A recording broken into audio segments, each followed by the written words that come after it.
Part 10. After dressing up as the evil girl in the second game, I opened my eyes and found myself in the Sure. Author, Mei Goicheng. Chapter 92. Luo Xied frowned, resisting the discomfort and sitting up, paying attention to his tail that was gradually changing. The outermost thin epidermal layer under the fish scales begins to tear, the glands stop secreting protective mucus, and the tail fin is torn from the middle. It feels like a complete leg has been split open by a knife blade. Luoxid closed his webbed claws and easily smashed the conch next to him. He groaned again and raised his painful white palm. The thin translucent webs between the 5 fingers were retracting, transforming into a palm that was closer to a human. The mermaids in the water stared at his changes. The transformation process is very long. When the sunset sinks into the water, the giant tail cracks to its maximum size and slowly grows into 2 things covered with scales that can barely be called legs. Roxt was in so much pain that he couldn't sit up and lay down in the sand. The blood vessels on his neck bulged and turned a strange blue color, like a map with a complicated route engraved on his body. The process of splitting the tail is very painful. The scales retract into the dermis, revealing a surface that is close to human skin. The soles of the feet are gradually revealed, and the slender and straight humanoid legs are getting closer to perfection. Such a transformation is undoubtedly a torture for the underwater mermaid. A few hours later, under the worried low sounds of the tribe, Lucid slowly raised the body part called the knee, and his body was in a kneeling position, and the special colored blood vessels on the skin slowly disappeared. He lowered his head, and his long silver hair covered his entire body. His legs that had just completed the transformation were still shaking unconsciously, but it was undeniable that they had transformed perfectly, with full muscles, white skin, and very well proportioned. It's the legs that Sarah will never disappoint. Because it's more beautiful than hers.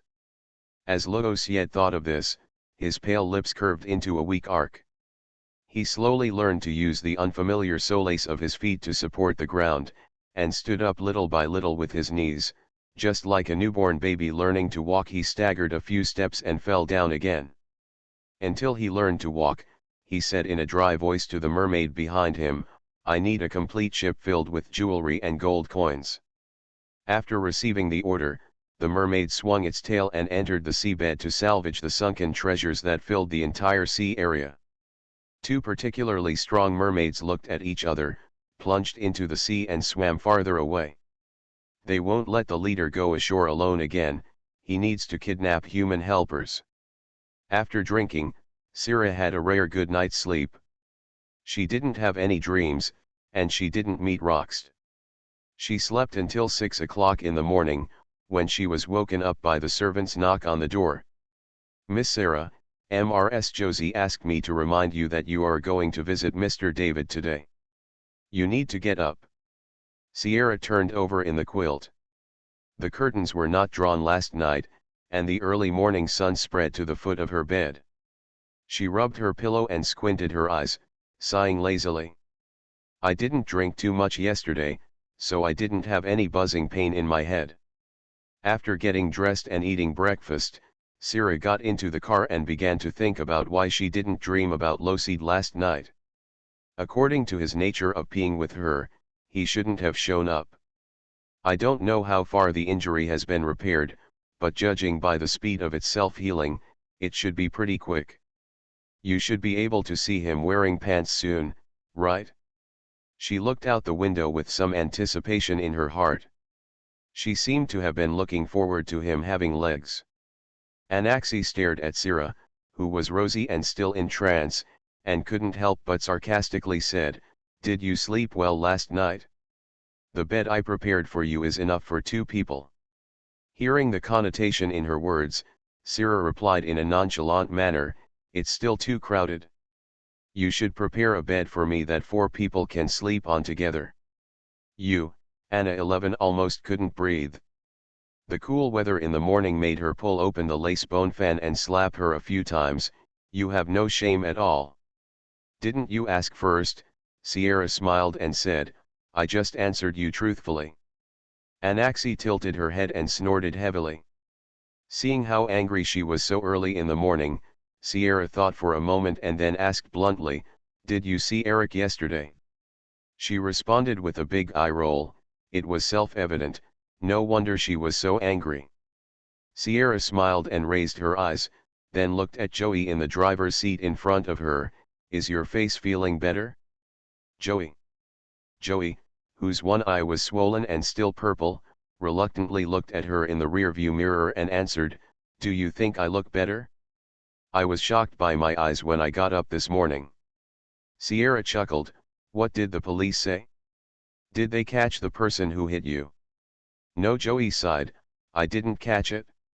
He could guess who it was even if he didn't arrest anyone. When the person beat him, he warned him not to spread any more gossip. He didn't tell the police about it because he was afraid that Grandpa Lizzie would find out that it was him who got drunk again. By spreading gossip and ruining the reputation of the two young ladies, he would not only lose his well-paying job, but also face punishment. It was almost 9 o'clock when we arrived at David's house. As Wally is a relatively wealthy mine owner, many rich people and nobles will come to sell him a favor, especially when their son Nelson comes back victorious from the war. The house they live in is not a large manor. It consists of 10 three-story ground-floor villas connected in parallel. It is far away from the town. The small back garden is at the foot of the Black Forest, only separated by a small hill. In front of outsiders, Anasi and Sira both pretended to be affectionate sisters. Side by side, they were led into the garden by the servants. There was a violin band inside, and laughter continued. "Miss Anai, isn't Mr. Lizzie here today?" David passed by the unfamiliar Sierra and greeted Anai first. Anai smiled and said, "My father is going to the hospital today to visit the injured marine expert and ask some questions." "Ah, I know, the siren you bought from the freak show was lost, and there are still no clues about it yet." Anaxi glanced at Sira next to her. "Heavy losses." After a few simple words of condolence, David turned his attention to Sierra. As if she had just remembered it, Anai immediately began to introduce the people around her. "My sister Sierra is from Leicestershire." "Yes, I read the newspaper." David was about to say a few words of politeness to Sierra when Nelson, who had brown woolen curly hair, suddenly intervened. Anashi smiled and was about to say hello to this friend she hadn't seen for a long time, but the other party walked straight past her. "Sierra, we meet again." Nelson stood next to Sierra with a friendly look on his face, as if they were old friends who hadn't seen each other for a long time. Sierra said hello out of politeness. Anna 11's smile froze, and she said with a half smile, "So you have met earlier." Nelson put his arm on Sierra's shoulders familiarly. "I met her in the black slave market, and I was still wondering which little angel this was." "It's normal for mermaids to eat human flesh, don't be afraid, just change your shares if you are afraid." Square root. This is similar to a carnivorous shark eating small fish. Not as beautiful as in fairy tales. After dressing up as the evil girl in the second game, I opened my eyes and found myself in the Sure. Author, Mei Goicheng. Chapter 93. It turned out that you went to the black slave market on the day of the ban? What were you doing? Anai asked. A chill suddenly rose from the bottom of her heart, and Sierra shook off the hand on her shoulder. "I didn't do anything, I'm going to get something to drink." There was no delay in the way she photographed someone and then turned away.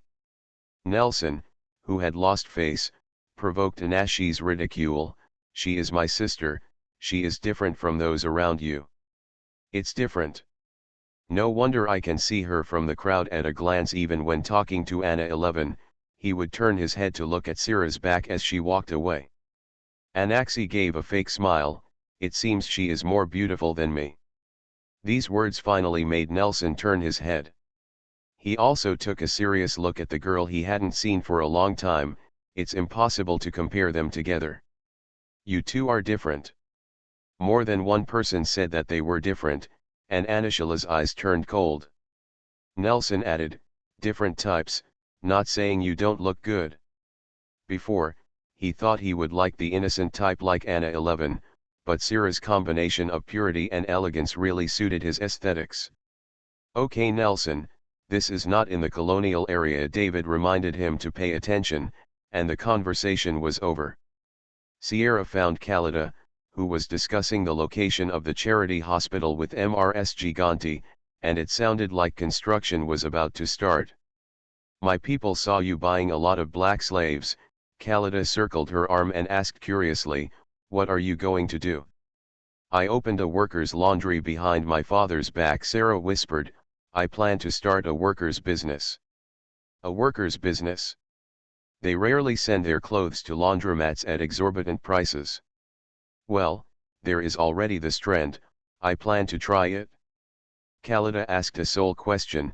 You are carrying Mr. Wally, so where can you get the money to buy the factory and the slave girls? There is no way he doesn't know that you have spent such a large sum of money on him. Mr. Rosehill bought it? I borrowed the money from him. Khalida's eyes widened, as if to say, sister, you are so fierce, you dare to borrow this. Sure enough, your relationship is extraordinary. She sighed first, and then said, I told you before that there are investors coming to me. How about I cooperate with you? She thought it would not be wrong to invest with the richest duke in the country. Sierra raised the corners of her lips without objecting. Then we need to talk in detail. You may not accept my approach. Eric saw Sierra when he was combing his horses behind the garden. She was wearing a goose yellow sleeveless skirt today, with a striped square scarf on the outside, and a white silk scarf tied around her neck. She looked like generous and dignified. He wanted to raise his hand to greet her, but then he remembered that he was a hunter who was invited to lead the hunt today, so he slowly lowered his hand. Eric. Anaxi ran past Sierra. She and Khalida stopped talking, and turned her head to look for Eric. Her sister was seen throwing herself against the wooden fence of the garden. The scene was like a reenactment of the previous neighborhood rumors. The corner love between Orion and the noble girl attracted many people's attention. Anaxi ran over, and Eric subconsciously looked at Sierra. When he saw her looking over, he quickly took a few steps away from the wooden fence, raised his hand and waved to her, indicating that he was innocent. Sierra pursed her lips and smiled. I'm discussing things with my friends, see you later. They were dozens of meters apart, not close, but Eric heard it, and he smiled at her and said I'll wait for you. Sierra also saw it from the shape of her mouth. She didn't care what would happen between him and Anaxi, and continued to talk with Khalida about the purchase of laundry tools. This money really needed one person to solve it. Anaxi tried her best to ask in a friendly tone, why did you secretly come to the manor last night? Are you here to see Sierra? Eric took out the rubber gloves from the pocket of his overalls and put them on, and continued to remove the loose hair from his horse. You are wrong, I did not come to your manor. Eric, I didn't intend to tell this. He pushed open the fence. No matter what you heard from Sierra, I want to tell you that it was not my intention. Killing those rabbits wasn't your intention, Eric asked. No wonder the points dropped again yesterday. It turns out that the problem lies here. Anna 11 said in disbelief, is she so gossiping in front of you? Eric said coldly, is this how you framed her? It was she who killed the rabbits you gave me. Do you know how long I have taken care of those rabbits, right? I will hurt them again. She did hurt them though. Anaxi covered her chest, looking uncomfortable. She has no reason to hurt your rabbit. If she wants to eat it, I can give it to her. If she is jealous of you, it would be even more unreasonable, Eric said lightly. You stole what she should have had life. Not only did Sierra like to stab Anaxi, but Eric also stabbed her. She took a step back in a hurry, her tears blurred. Do you really miss me this much? Have you really forgotten how good playmates we used to be? I'm very grateful that you acted as a rock for me, but that was already 7 years ago. Eric took off his rubber gloves and brushed off the hair on them. feeling a little irritated. The price of meat is also cheaper than outside. If you like to raise rabbits, I will give you rabbits every now and then. This compensation is enough. Since she was always in the dilemma of whether to conquer or not to conquer, before the time period when Syrah inserted it, the 20 points of family affection value had not been converted into likes at all. As Eric's mentality changed, he fell more and more in love with Syrah, causing the points to drop violently. While waiting for Rose Hill, she didn't choose to take a step closer to Eric, and she didn't grasp the balance, which caused everything to go wrong. Ultimately, the source is Sarah. Anna 11 gritted her teeth and showed a sad smile. No matter what you think, I have never done anything harmful to nature. Eric still didn't react at all, and even looked at the horse with warmer eyes than at her. After chatting with Khalida for a long time, she was finally persuaded by Syrah. The two were going to participate in the Black Forest hunting activity organized by David later, and the guide they hired was Eric, an Aborigine. Syrah's dress today was, at best, just riding a horse and riding around. Nelson, who was perming his woolen rolls and carrying a gun at his waist, rode up to her. The horse you are riding is one of the best ones I have selected for you. Glancing at the black and white spotted horse beneath her, Syrah nodded perfunctorily, thank you. No matter how Nelson talked to her after that, she always answered him without saying a word, until she saw Eric coming on horseback, followed by Anaxi with red eyes. You are listening to Novels at Bless Up channel. Wish you happiness and luck. Please subscribe to receive new novels. How do you feel about this novel? Please like and leave a comment. After dressing up as the evil girl in the second game, I opened my eyes and found myself in the Sure. Author, Mei Guicheng. Chapter 94. It seems that your sister had an affair. What did you say they just did in the stable? Nelson's tone was ambiguous, and his eyes swept over Syrah's chest. She was dressed very conservatively, but it didn't hinder her at all. That wonderful body curve is revealed. I wonder what it will feel like when I touch it later, Nelson thought evilly. They didn't do anything. Syrah was tired of this man's frivolous look. If the situation allowed, she would definitely abandon the lady and get off her horse and beat him up. She rode up to Eric. Did you have a good rest yesterday? He ran to the other side of her, sandwiched between Nelson and her. Yesterday? It wasn't good. I had a headache when I woke up in the morning. Sierra touched her neck wearing a silk scarf. I was also bitten by a mosquito at night. Eric had a doting smile that I knew was on his face. It looks like a very big mosquito. What did you say to your sister? There's nothing to worry about. Meeting Syrah's turned gaze, Anaxi, who was left behind, tried to save her face and said, it's nothing to worry about. Nelson saw that the girl he wanted was chatting with an Orion the whole time, and said coldly, I paid 5 gold coins to ask you to come, not to let you pick up my girl. One sentence offended 2 people. Eric's eyes moved around Sierra, and the tight muscles on his arms tensed. Before the young and energetic boy was about to get angry, a small white hand pressed on his arm. Syrah shook her head. You go ahead and lead the way, there are 5 gold coins. If it hadn't been for Greenie's delivery, I believe he wouldn't have taken over this grumpy rich man's personal work. Sierra understands his difficulty, which makes Eric even more uncomfortable. He rode alone and ran to the front. For the first time, he doubted whether it was right for him to live in this state. They were clearly capable of being respected and feared by everyone. He closed his eyes, opened them and looked at the woods ahead, his brown eyes dejected. If he lives at the bottom for one day, he will never be able to stand beside Syrah as an equal. You 2 sisters have a good relationship with him? Nelson asked. Why? Can that strong body satisfy you at the same time? Sierra turned her face sideways, her eyes slightly cold. Nelson, you'd better correct your attitude. She was really afraid that her palm would be too itchy and she would be slapped in front of everyone, but if she really slapped her, there would be so many people looking at her that it would be very troublesome to deal with it. Nielsen, who had made great achievements on the outside but had a wild mind, did not take her warning seriously at all.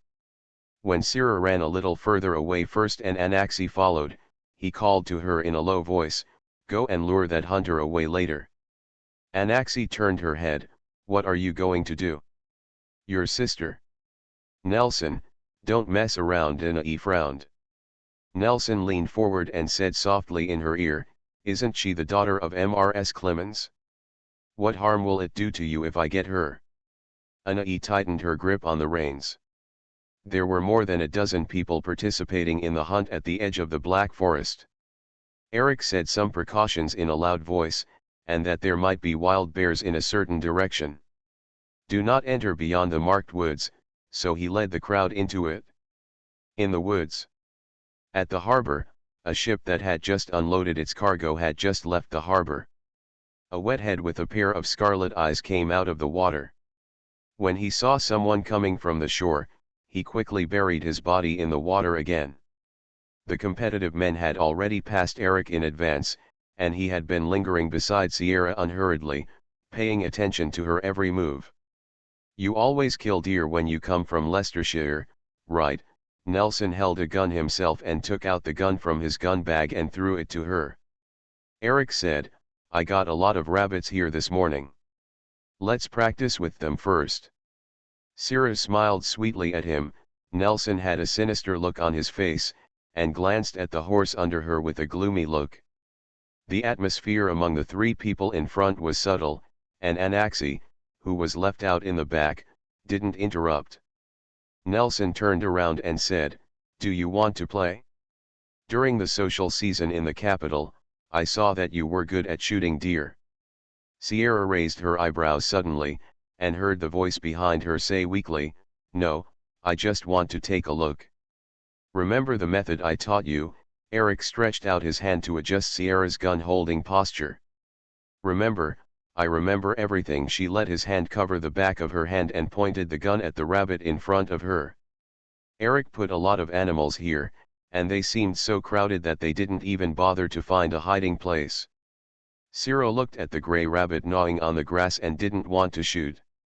She made an excuse casually, "Anaxi has killed a lot of rabbits. Maybe I can catch a few to compensate her." As soon as he finished speaking, a gunshot rang out next to him. The big-eyed gray rabbit in front was hit in the middle of the head, half of its head was hollowed out, and its fluffy little body fell to the ground. There was a plume of white smoke coming from the muzzle of the pistol Nelson held up, and he said provocatively, "Let an Orion teach you. Why don't you see how I kill people on the battlefield?" Before Sierra could say anything, Anaxi's horse was frightened by the sudden gunshot and rushed straight into the woods. "Help!" she screamed loudly. Sierra's horse also appeared to be in trouble. It stamped its feet anxiously and was also frightened. "Hey, I paid you 5 gold coins, why don't you go work and get the person back?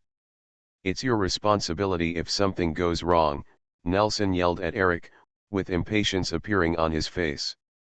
The young boy looked at Sierra worriedly. He was not sure that she was here, but it was his responsibility to take this job. Both he and she knew that he had to go. "You come with me." He held out his hand to her. "How are you going to chase a runaway horse with me?" Sierra comforted the horse that was stamping its hooves beneath her. "Go ahead, we'll be waiting for you here." Eric looked at Nelson and said in a rare and serious voice, "You'd better make sure my partner is safe, otherwise I won't let you go." He quickly rushed into the forest with his horse under his belly. Nelson still said disdainfully, "A broken hunter." And not 2 minutes after Eric left, Sierra noticed that something was wrong as the horse beneath her became more soothing. It kept walking in place, making uncomfortable whistling sounds, heavy gas coming out of its nose, and breathing rapidly. "There's something wrong with it." Sierra lay down and touched its long face. "What's wrong?" Nelson glanced at the gun she was holding, dismounted and walked over. "Let me take a look." At just the right time, Sierra's horse suddenly let out a whine, and its huge body fell to one side, and she was about to be thrown off the horse. Nelson, who had been prepared for it, caught her in his arms and took a few steps back the moment she fell. Inverted V will be available next Tuesday. How long it takes to write this book all depends on the subscription. Try not to watch pirated copies, they don't cost much. After dressing up as the evil girl in the second game, I opened my eyes and found myself in the Sure. Author, Mei Goicheng. Chapter 95. The gun in Sarah's hand fell to the ground, and the horse fell to the ground, twitching and showing signs of sudden illness. Eric, who had just caught up with the runaway horse, grabbed Anaxi's reins, and his sensitive ears heard the sound of heavy objects falling and a faint whine. Realizing something was wrong, he threw the rope back to Anaxi, who was still crying, and said hurriedly, "Follow yourself." But the pedal twisted my foot. Eric. Eric waved the reins without looking back, then just wait where you are and I will call someone to pick you up. Anna 11 called out a few more times from behind, but it couldn't stop the sassy back of the young man on horseback from disappearing quickly from his eyes. He just left her with sprained feet in an uninhabited forest without a word of comfort. Although she had just colluded with Nelson to do this, Anaxi still cried in grievance. "My good horse had a problem on the first day I rode it for you." "What did you do to it?" Nielsen hugged the soft-smelling girl, smelled the scent on the tip of his nose, and sighed in his heart that it was as good as expected. There was no one around the dense trees, and those who came to hunt were divided by the overly large territory at the edge of the Black Forest. With alarm bells ringing in her heart, Sierra glanced at the gun that fell to the ground and said, "Put me down, Nelson." "Why? Are my arms uncomfortable?" Nelson picked out a thicker hemlock, put the man down and circled him in front of the tree. His newly shaved chin was a little blue, and from Sierra's perspective, the handsome man's face seemed a bit more vulgar. "I like you very much, Sierra. I fell in love with you at first sight." He lowered his head and said in a self-proclaimed charming tone, "I am missing a wife, and you are perfect for her." Sierra glanced at the hands on her waist, and her dropped palm slowly closed into fists. "I don't have a dowry to support my husband." "It doesn't matter, I'm fighting outside, and I have enough money for you to spend your whole life. Opening a mine is much better than collecting rent from Mr. Lizzie." Nelson's head drooped lower and lower, and he didn't think the girl in front of him would reject him. "The road to wealth that has been opened up. Give yourself to me, and I will be your support." Sierra turned away her face, glanced at the jungle in the direction where Eric disappeared, and felt relieved. "If you do anything to me here, I'm going to take you to the police station." "Police station?" Nelson laughed disdainfully. He really liked this kind of girl who looked like a seductive temptress but was extremely innocent at heart. He said lovingly, "Who will believe what you say? I can say that you took the initiative to seduce me. If you lose your reputation, you still have to marry me. This is the only disadvantage of an era without surveillance." Sierra bent her knees and pushed upwards hard, and her hand that was hanging down could no longer control her hand and swung it hard. There was a man's scream of pain and a crisp slap. Eric, who was not far away, vaguely understood what was happening. His eyes became more and more anxious. He even jumped off the horse that was running wildly, and his speed instantly surpassed the one who was still running with his hooves. "Horse! Damn it, what kind of woman am I not? Are you ignorant?" Nelson grabbed Sierra's shawl, and the plaid kerchief fell to the ground, revealing two thin white arms. She staggered and tried to pick up the pistol that fell on the ground, ready to shoot off one of his legs, but before her fingers could touch the handle of the gun, someone grabbed her arm from behind and she fell backwards and fell to the ground. Nelson was completely angry. In the colonial area, he had everything to do with wind and rain, and he would never allow himself to be frustrated in taming women. He squatted in front of the fallen Sierra's legs and looked at the messy skirt covering the two white legs, his eyes instantly filled with desire. Sierra calmly glanced at her heeled leather shoes, turned her ankles, and calculated the possibility of dislocating his jaw if he pounced on her. "Sierra!" A loud shout interrupted her thoughts. There was a sway in the trees, and Eric's person and voice arrived at the same time. Seeing the embarrassed appearance of the girl falling to the ground, his anger suddenly rushed to the top of his head, and he looked fiercely at Nelson, who was kneeling beside her legs. Eric's arm muscles stiffened and bulged, and he rushed towards him. Sierra only had time to call him out, and Nelson, who was about to touch her leg, was pulled up by the back collar. "Damn stinky Orion! Let me go! Get out of here!" The front collar was stuck in Nelson's neck, and he felt a suffocating feeling. He fluttered to touch the gun at his waist. "Eric!" His gun bag. Sierra got up from the ground, feeling a stinging pain in her thigh near her buttocks. She just fell to the ground, and the spiky branches scratched her skirt and legs, and there were dots of bright red blood flowed out of the skirt. Eric, who was still sane, smelled the blood on her body and saw the blood slowly flowing down between her legs. The violent factor with werewolf blood suddenly exploded, occupying the entire brain and eye sockets. Eric couldn't control his strength. He was so angry that he threw Nelson, who was still screaming, out of his hand like a sandbag. A man weighing 100 kilograms was easily thrown 3 to 4 meters high. His body hit a hemlock tree and shook off a large number of thin leaves. A crisp click was hidden under the impact.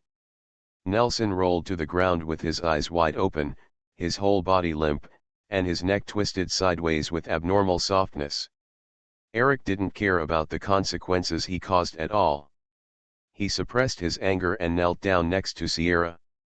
He touched her face with one hand and pressed her leg with the other.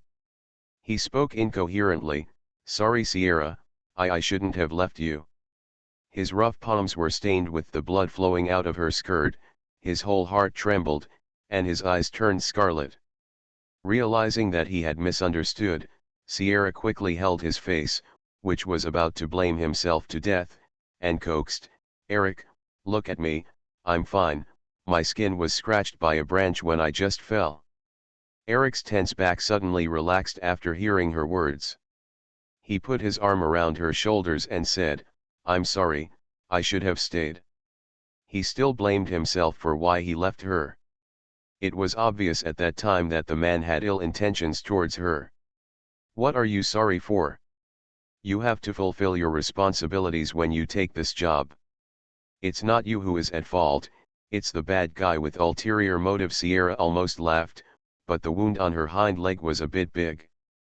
The corners of his grinning lips retracted again. Eric was not much comforted by her. He carefully lifted up her skirt and pinched her leg flesh with his fingers. "Let me take a look at the wound." She held his arm to prevent him from lifting his feet. "You help me up first and go check on Nelson. He is lying there motionless." Eric couldn't resist her, so he had to stop his hand first and easily lifted her from the ground into his arms. After dressing up as the evil girl in the second game, I opened my eyes and found myself in the Sure. Author, Mei Cheng. Chapter 96. The broken branch with fine thorns on the ground was still stained with her blood, and his eyes darkened a bit. With a strong body for support, Sierra reached Nelson without any effort on her part. He fell under the hemlock, his eyes staring blankly at the sky without any sign of life. Eric kicked his body, and his noodle-like neck was poked aside by a broken bone. He died. After saying these words, young Eric could be said to be calm. He even whispered to comfort the girl in his arms, "I'm the one who struck hard, don't be afraid." What he was worried about was that his amazing strength would kill someone and scare her, but Sierra's idea was completely beyond his expectation. "I'm not afraid, you didn't do this." She held his lower back with one hand, and pressed her hand into a fist lightly against his chest. "I'll solve this problem." She wanted to take the whole thing on herself, but this was an accident after he lost control. Eric lowered his head, his young face rarely cold. "I'll send you back first, and then I'll come back to solve the problem." Psychologically, he didn't want Sierra to face this kind of thing head-on. Werewolves have many ways to solve problems. Destroying corpses and eliminating traces is not difficult for them, but Sierra doesn't want to get him into trouble. Then let's solve it together. She pointed to the spotted horse that fell next to her. I fell off that horse before. It suddenly fell to the ground and twitched. I don't think it was an accident. Eric has his own experience in taking care of horses. He helped Sierra and asked, "Can you stand up straight?" "Okay," Sierra nodded, "don't worry." He walked to the spotted horse and squatted down. A strange herbal smell mixed with the peculiar smell made Eric suddenly have an answer in his heart. "It's rhubarb." He tilted his head with an indifferent expression. "What?" Sierra's knowledge hit a blind spot.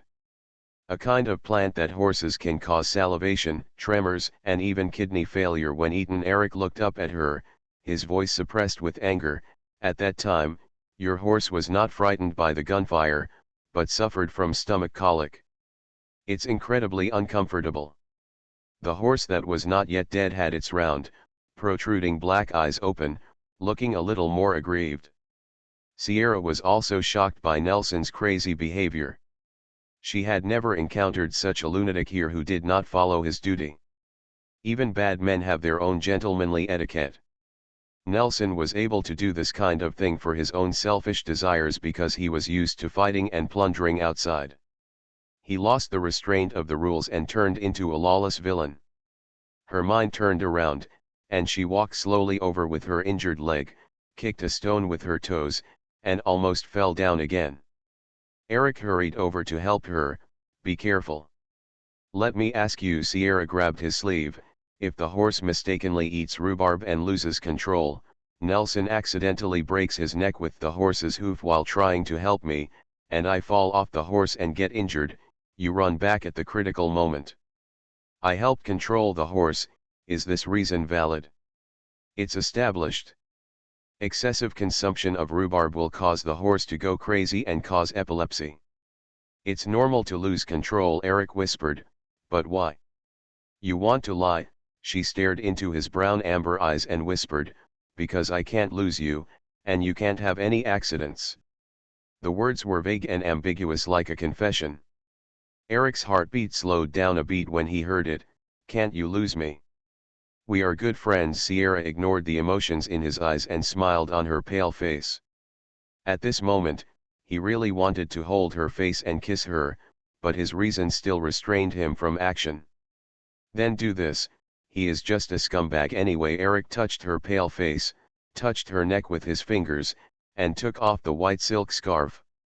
"The little strawberry planted last night is still printed on it, a small light red patch." He restrained himself from rubbing that place with his thumb, and Sierra blinked. "What's wrong? You were drunk last night. Do you remember anything?" "Well, a few fragments," Sierra said honestly, "but I think it's a bit fake. It's more like my drunken dream." "What dream?" Eric knelt down and lifted up her skirt, following the blood stains to find the wound. "Take me to jump out of the window and look at the moon from the top of an oak tree dozens of meters high." Feeling his fingertips moving on her legs, Sierra shrank and said delicately, "Itchy." The touch in his hands was excellent, and Eric had no such charming thoughts. He put the silk scarf between her legs and circled it twice around the wound. "I need to use your silk scarf to simply stop the bleeding. The wound is a bit big." Sierra stood unsteadily and leaned against the tree, with the scarf pressed against her wound. She hissed and tried to pull back the leg that he had grabbed. "Pain. Don't move. It's still a long way back here.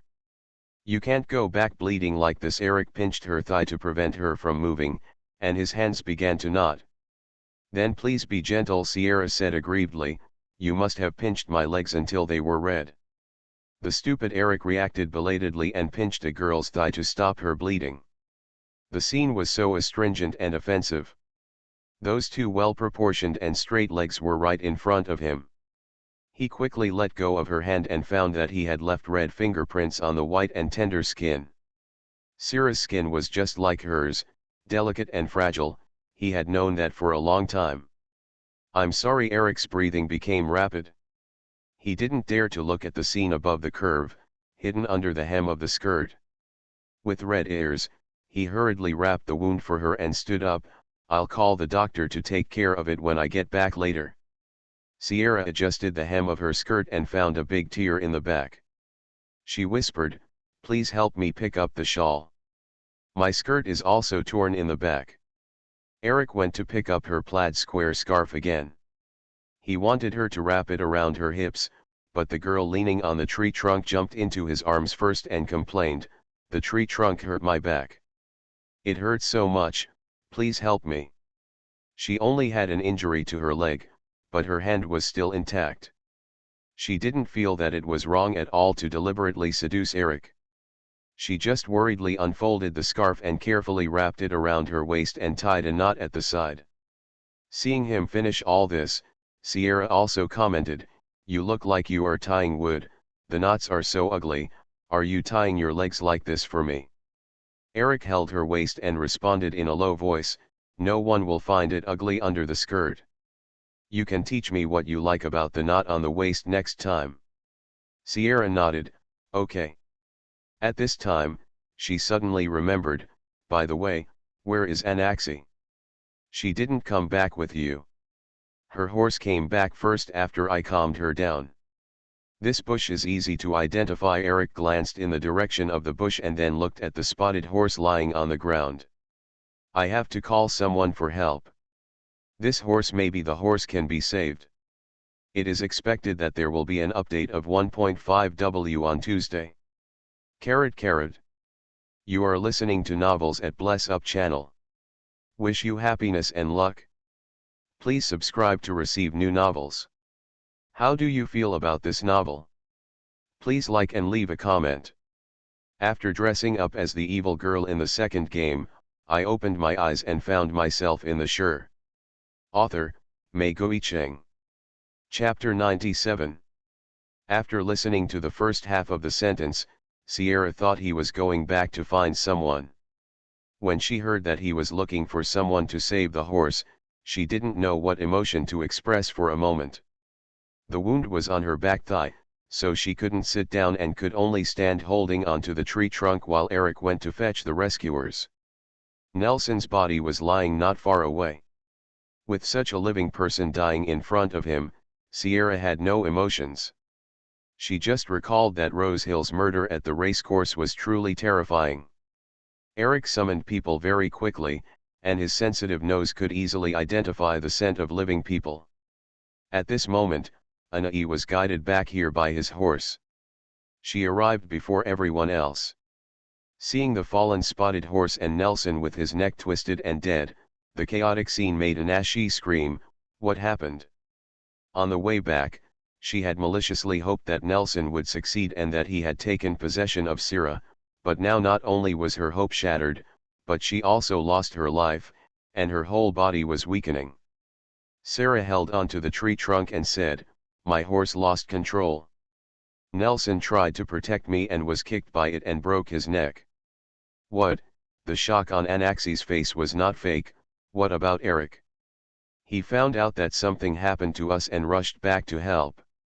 He has already called for help, Sarah replied calmly.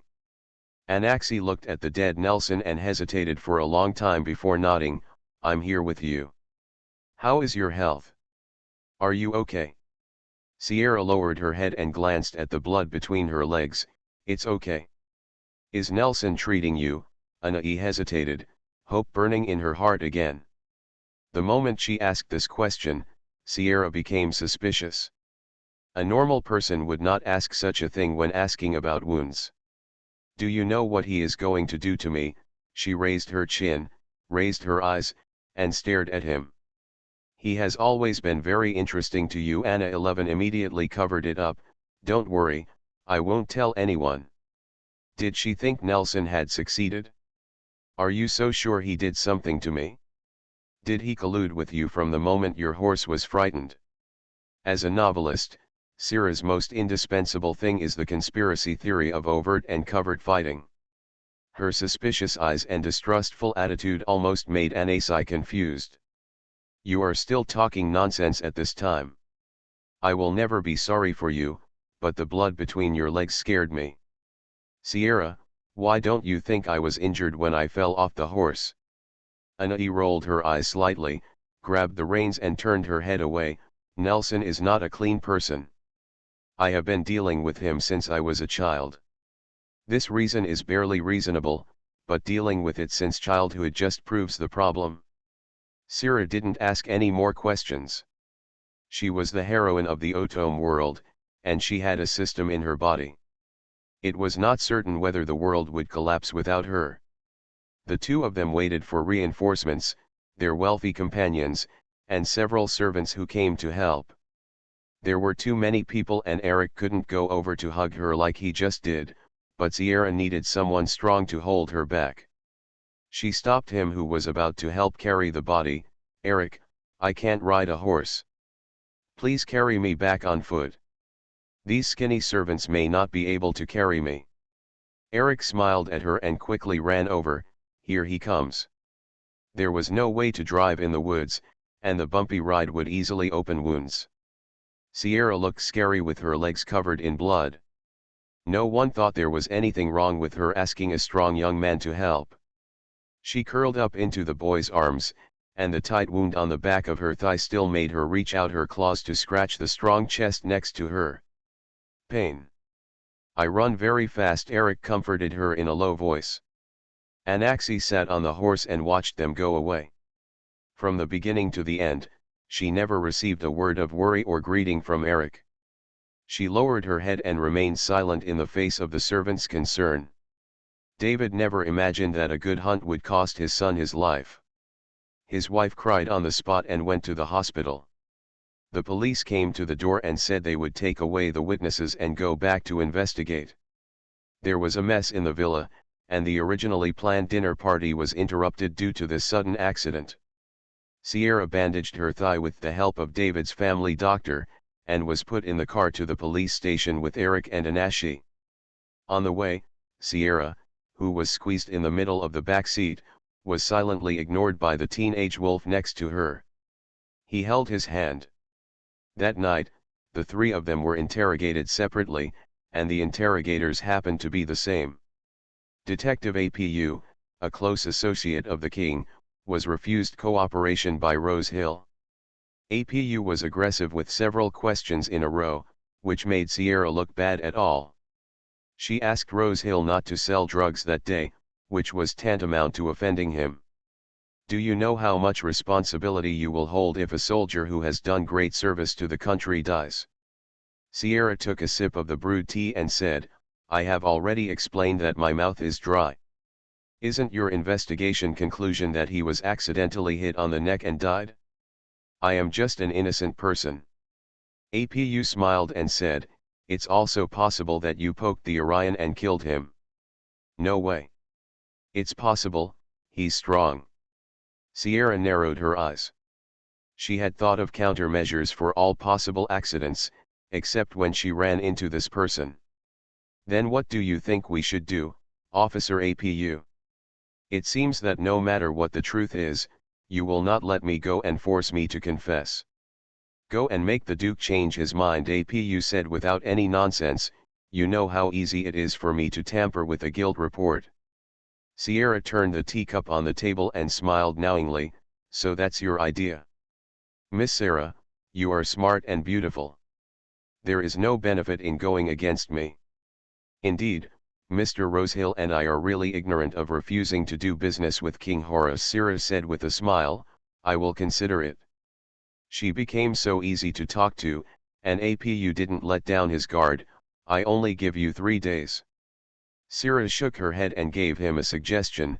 Rosehill did not bring any bodyguards to Cambania County. There is only one servant here. There is no relative in his family or even a distant relative.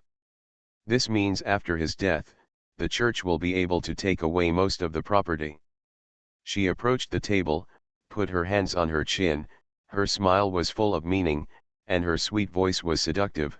But you brought a lot of people here, Mr. APU, Why don't you kill him in advance yourself and forge a Rose Hill MO? An unnecessary distant relative comes out and secretly inherits all his property, and then you can do whatever you want.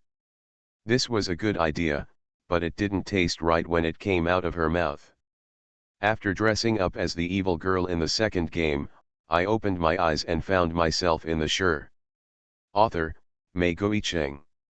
Chapter 98. I thought all 18-year-old girls dreamed of marrying that handsome Duke APU side. This turned out to be your real suggestion. Sira said with a smile, I don't want to be imprisoned innocently, and I still expect you to give me a sum of money to fill my dowry after the incident is completed. From then on, she and APU talked much more easily. Then we can work together happily, Miss Sierra. APU watched her leave as the door was closed.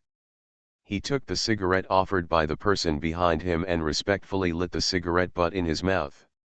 Miss Sarah has reminded me to hurry up and start paying attention to her whereabouts tomorrow.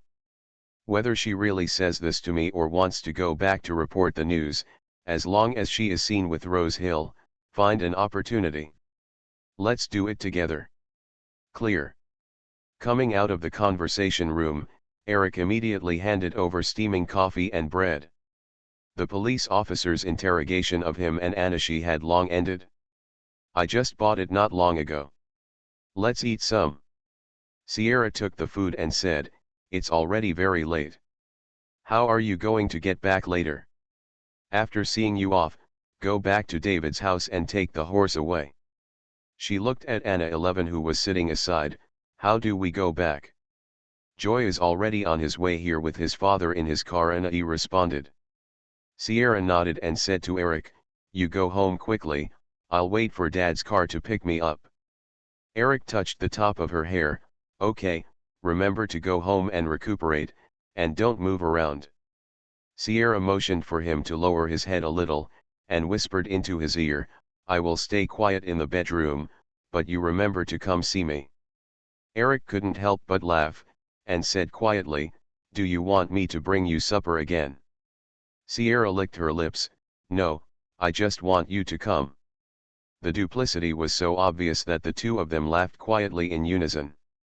Eric softened his eyebrows and pinched her cheek, I understand, go back and go to bed early tonight. Before leaving, he said politely to Anasai who was sitting on the chair with sprained feet, please rest, Miss Anasai. After sending the person away, Sierra avoided the wound and sat down on the cushioned chair. She and Anashi, who looked unhappy, waited for more than half an hour before Lizzie's call came. He borrowed the phone number of a nearby family to contact the police station. The car broke down halfway, and it was already late at night, so we had to ask the police to take them home. The Lame sisters had to help each other get into the police car. As midnight approaches, you can occasionally see a few drunkards lying on the floor on the street, and the brothel sign is lit, and occasionally there are customers coming out. The weather tonight is not good, gray clouds cover the moon, and the distance illuminated by the car lights is limited. On the way to the manor after leaving the lively streets, there is darkness all around. The houses scattered around also lacked any light. Sierra was leaning against the window and was drowsy, but an unexpected sudden break caused her head to hit the glass window hard, and the same happened to Anaxi next to her. What happened? Sierra covered her head. Something ran across the front of the car. It seemed like a person. The police officer who was driving stopped the car on the side of the road, took out the gun from his waist and looked around cautiously. There is no village or shop on the way to the manor, where would anyone be? After hearing what he said, Sierra had a bad feeling, just drive home. The car started again, but before it drove far, it was stopped by the car in front of it parked in the middle of the road. All three people in the car realized that something was wrong. The police officer drew his gun and opened the car door. I'm going to see if they want to help.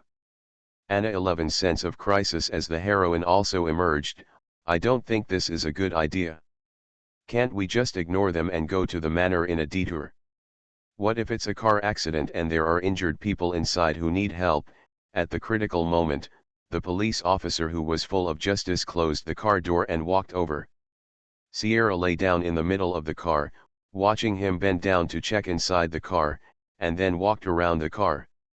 Even though it was dark, she could tell from the police officer's body movements that the door of the car was open and there was no one in the car. Call out. A dark shadow passed by Sierra's car door, too fast to be caught by the naked eye. The two sisters in the car were startled. Anaxi shrank her shoulders and said in horror, "Something passed by. A wild deer or..."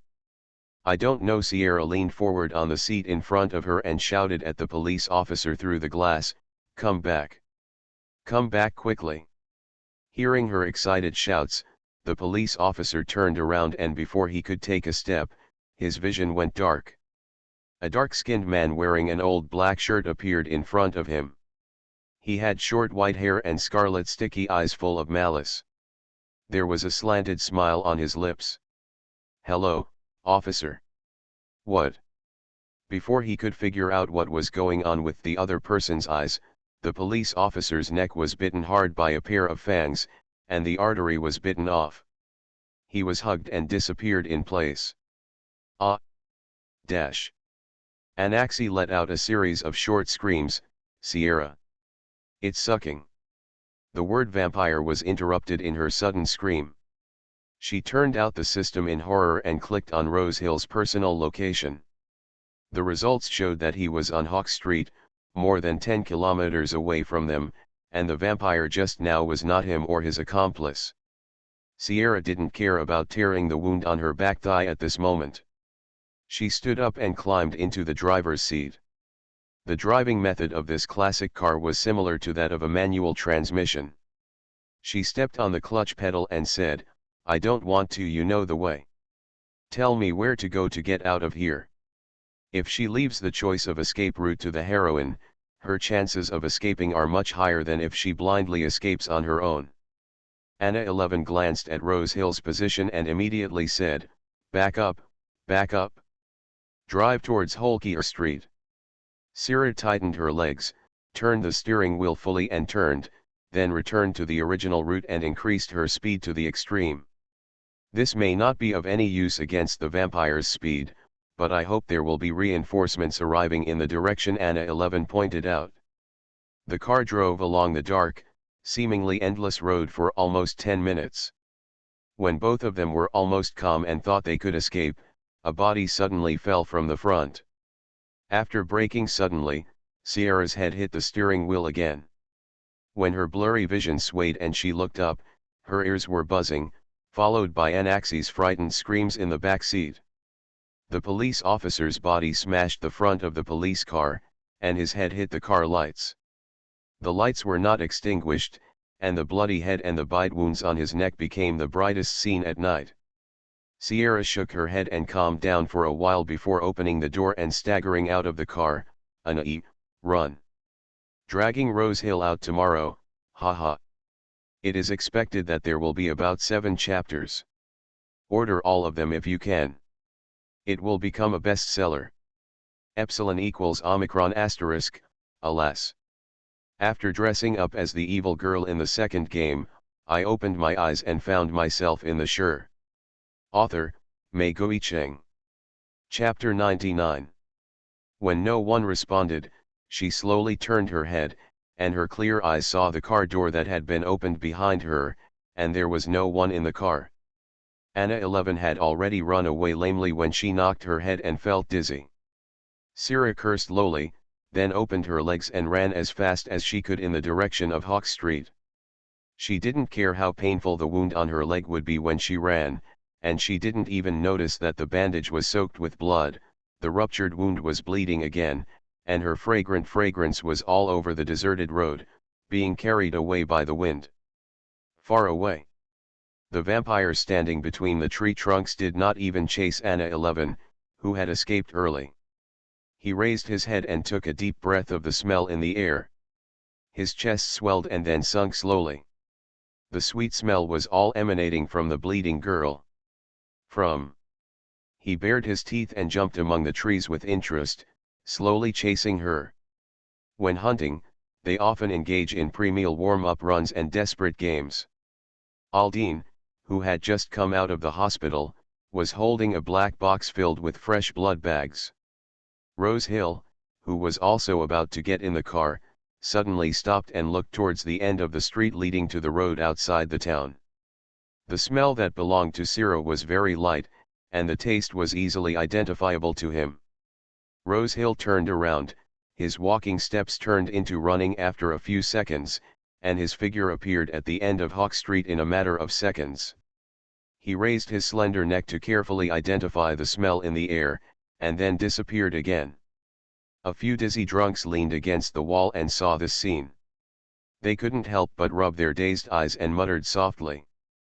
Anaxi, whose eyes were swollen from crying, shouted for help while looking at the location of Rose Hill on the map and found that he was rapidly approaching her. Hope ignited in her eyes, but not long after, her hope was shattered again. He passed by too fast, with gusts of black wind, and with extremely poor vision. Anna 11 didn't even notice that someone was running past her. She only felt the strong wind blowing past her, and the system prompted that Rose Hill's location was still there. Keep going away. He didn't make any stop at his side and went straight to find Syrah. In a daze, she limped unsteadily and fell to the ground. Aldine glanced back at her, then quickly turned to follow her. Syrah here has retreated into the weeds on the roadside, and the vampire jumping from the tree has forced her to have no way to retreat. The protagonist's halo is different from the vicious stepsister's 360 death scripts. This damn vampire is targeting her alone.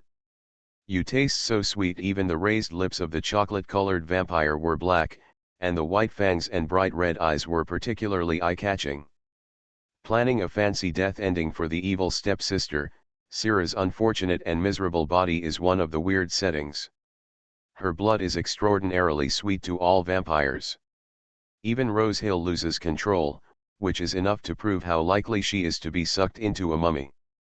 Syrah leaned against the tree trunk and thought happily, having been forced into the same situation twice in a row today. The tall vampire was amused by her lack of alarm. He slowly approached her, pinched her chin with his fingers and raised it. You are so beautiful that I can't bear to eat you right away. Are you from the kingdom of Saint Laurent? Syrah asked as calmly as possible. That's where it comes from. Follow the ship coming over there? Is there no target for you to hunt over there? Syrah raised her head. There are too many people and the territory is very crowded. The vampire asked with interest. Aren't you afraid of me? Do you still know our identities? He came across the sea, Syrah said calmly. No wonder he wasn't discovered by the werewolf. The vampire was stunned, and his expression became more thoughtful. Do you know that werewolves can still live to this day, and they have told you all the secrets of the clan? I am their friend. If you dare to kill me here, your body will be hung on the top of the cliff and exposed to the sun tomorrow. Syrah nodded confidently, trying to delay time. The newly born vampire didn't care about her threat at all, and his desire to hunt could easily exceed his reason. He grabbed her wrist and brought it to his lips. Before dawn, I will have sucked you dry and run away. Sierra kicked his leg, but he didn't move and allowed her to kick him. After stepping on the stone pillar-like legs, Sierra was quiet for 2 seconds, then curled up her toes and showed a painful expression. She cried in pain. As expected, the disparity in abilities between humans and vampires was too great. She could do nothing but hope for a miracle to happen. The way she tried to resist also amused the black-skinned vampire, but the smile did not last long as his olfactory system fed back the smell of the approach of the same kind. His head suddenly turned to the side, and his scarlet eyes showed a bit of ferocity. It seems that there are people in this area. It's really annoying. Syrah followed his gaze toward the dark, lonely road. On the quiet road with rustling leaves, the sound of leather shoes hitting the ground was very abrupt. The exposed moonlight divided the road into 2 distinct colors, and the sound of leather shoes seemed far away until a pair of slender legs stepped out of the darkness. Syrah stared at his face, slightly startled. Rose Hill appeared without warning. His golden hair was meticulously combed back against his scalp, and his pale and delicate face had a cold expression. Rose Hill. The iconic blonde hair made the vampire's expression change, and he subconsciously tightened his grip on Syrah's hand. Why are you here? In the kingdom of St. Lauren, the teacher who transformed him showed him a photo of this man and warned him to stay away from him respectfully. He heard that there was a huge underground vampire army behind him. Syrah was not in the mood to listen to their conversation. The vampire just broke her wrist with a force. The scream was really unpleasant, but it still came out of her throat, and her already pale face was completely drained of color. Rose Hill's expression changed. He lowered his body into a slight squat and rushed towards him with a devastating attack. Aldine rarely saw his master take the initiative to hunt vampires. He appeared from the shadows and chased his figure with admiring eyes. I didn't know this was your territory, I gave it to you. Rose Hill. This prey was given to you. The black-skinned vampire instantly abandoned Syrah and ran away. His old black shirt floated in the air at such a speed, but before he could get far, he was kicked on the back by a young man who jumped up from behind and threw him to the ground. Rose Hill lifted up a spruce he threw to the roadside. With an explosion-like sound, the vampire cut the spruce in half. He screamed, but he got up and ran away immediately. The newborn vampire couldn't bear the fighting experience. Rose Hill's figure seemed to merge with the air. He was as fast as a crossbow arrow. He grabbed the white hair of the black-skinned vampire and smashed him to the ground of the road again. You are listening to Novels at Bless Up channel. Wish you happiness and luck. Please subscribe to receive new novels. How do you feel about this novel? Please like and leave a comment. After dressing up as the evil girl in the second game, I opened my eyes and found myself in the Sure. Author, Mei Goicheng. Chapter 100. The road cracked in a network, making a deafening sound. Aldine put down the box of blood in his hand and ducked to the vampire. Okay, newborn, shut up and respect the master. The black-skinned vampire who kept trying to sue for peace instantly closed his mouth, his scarlet eyes showing fear. Stand up, Aldine ordered. The black-skinned vampire immediately stood up, and upon receiving another order, he knelt down facing Rose Hill, and the ground beneath his knees cracked again. He looked like a prisoner waiting to be judged, without any resistance. Syrah endured the severe pain and stared at the scene going on not far away with blurred eyes. This was the first time she saw Aldine's special ability, a skill similar to manipulation. Who transformed you? Aldine was in charge of the interrogation. Didn't anyone teach you to kill people and dispose of the body properly without making a big fuss? Rose Hill glanced back at the embarrassed girl under the tree. After venting his anger, the smell of blood became unbearable again. He held his breath and returned to her only for a moment. Sierra. He bent down and picked her up. There was no extra expression on his pale face, and even though he had restrained his fierceness, it still showed in his dark eyes. Sierra's vision was blurred in pain, her legs and hands hurt, and her whole body ached. She leaned on her cold shoulder and murmured painfully, "It hurts." Rose Hill hugged her and turned around. The sweet blood kept stirring his nerves. He suppressed his hunger and thirst, and his face, which was whiter than the moonlight, was distorted for a moment. "You'll be fine," he comforted her in a gentle tone. Syrah had just received some comfort in her heart and wanted to say thanks. The next second, the tone above her head changed and became harsh and cold. As a fragile human being, you may be torn into pieces at any time. You are too stubborn to agree to my request. The conditions are so stupid. Sierra silently closed her mouth to thank her, and her heart was filled with accusations of you being cruel to me. She didn't have the strength to reply to him, and she played the words on a loop in her mind until Rose Hill softened again and reluctantly showed weakness. "I didn't mean to hurt you," he sighed, his beautiful eyes lowered. Syrah pursed her whitened lips and arched into the crook of his neck. The blood on her thigh soaked the bandage and dripped a few drops. hitting Rose Hill's shiny black leather shoes. He frowned, looking like he was overbearing. Dimly, Sierra heard Rose Hill sentence people to horrific death sentences in a tough and cold tone. Break his neck and burn him. Aldine held the head of the black-skinned vampire with a helpless smile on his face. What are you doing wrong, breaking the rules to hurt our future companions? The talent she possesses is destined to be more perfect than the defective products like you. Click. There was a sound like brittle bones cracking, and a cracked human head fell to the ground. Sarah raised his head from the crook of Rose Hill's neck, his brown eyes reflected the headless corpse half kneeling on the ground, and the blazing fire surrounded him. Her vision became blurry and she fainted.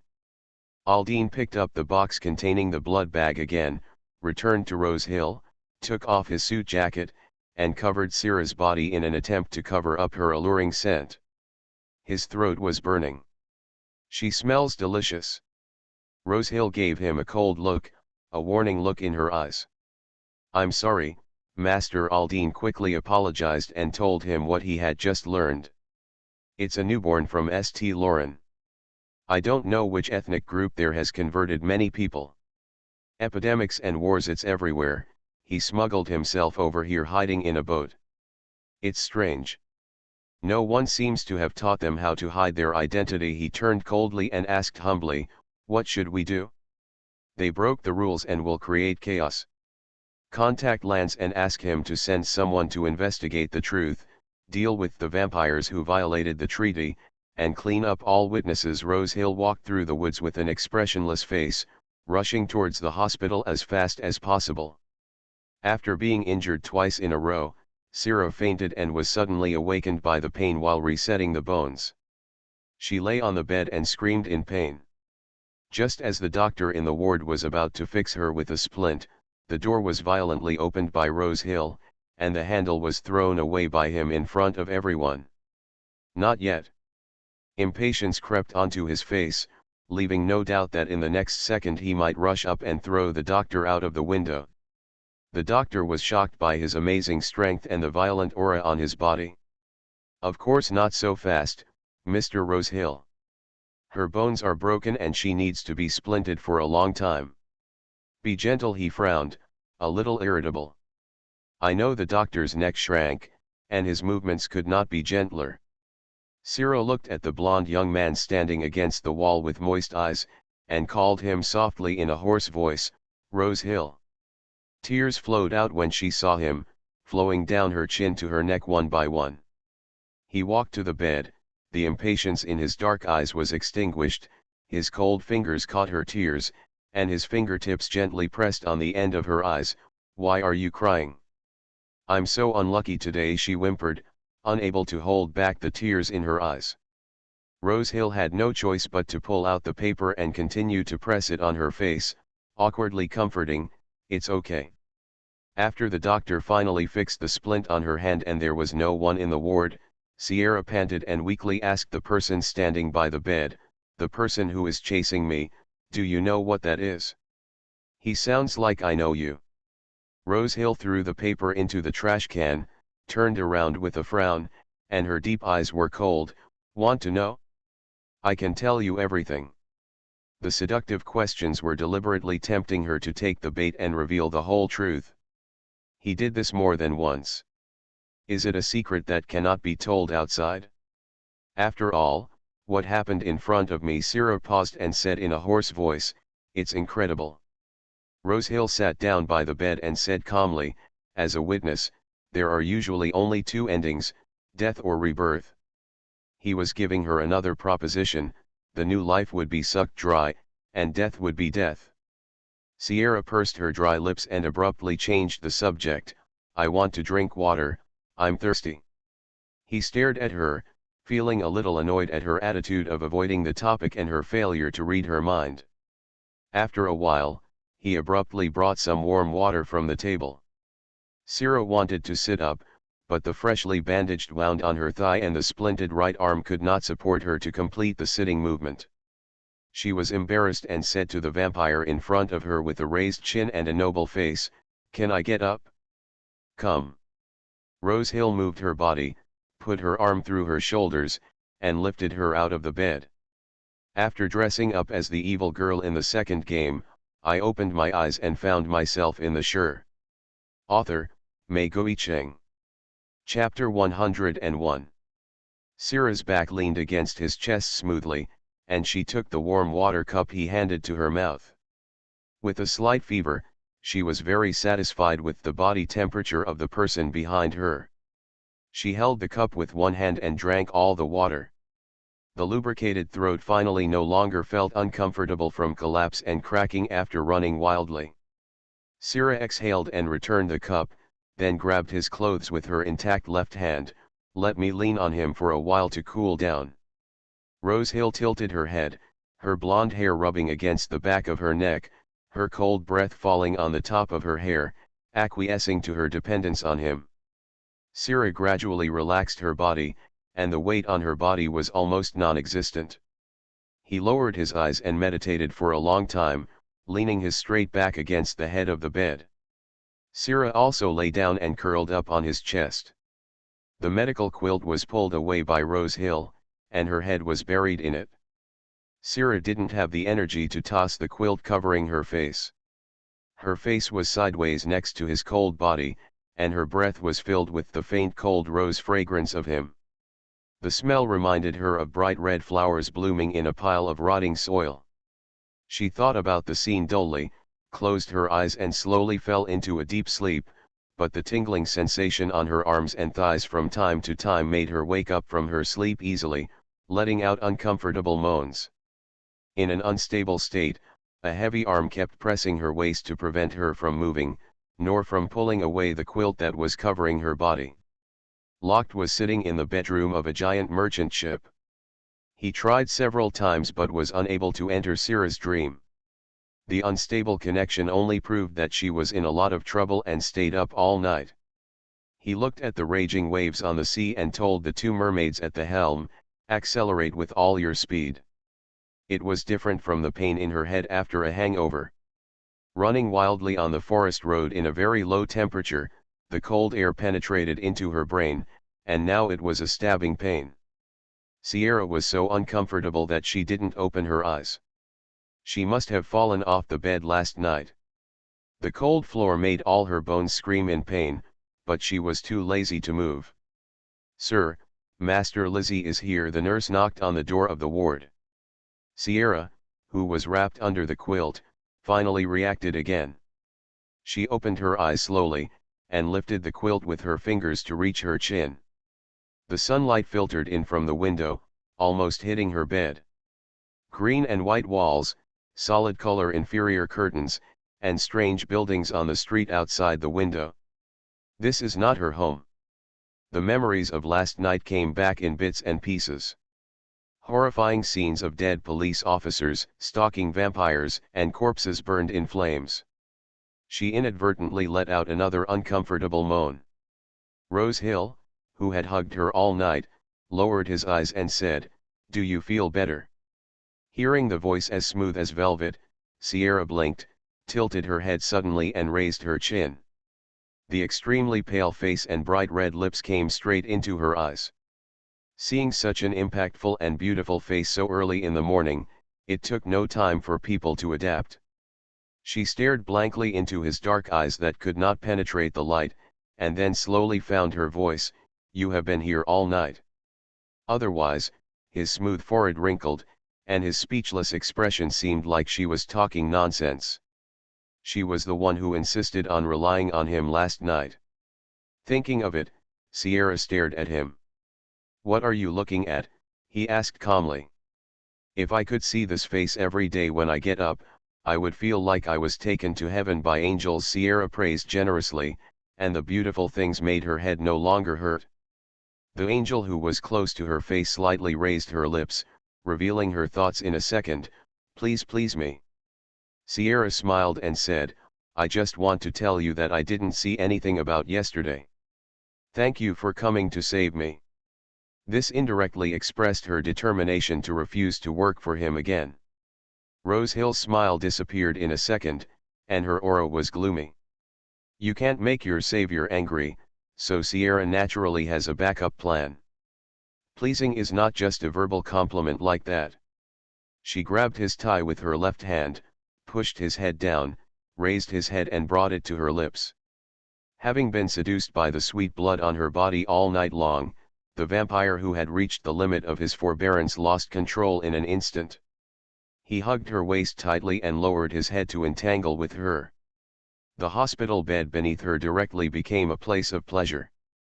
Sierra was pressed into the mattress by him, and the pillow behind her head just held her head up, allowing her to withstand his kiss effortlessly. The nurse saw the scene inside through the square glass on the door.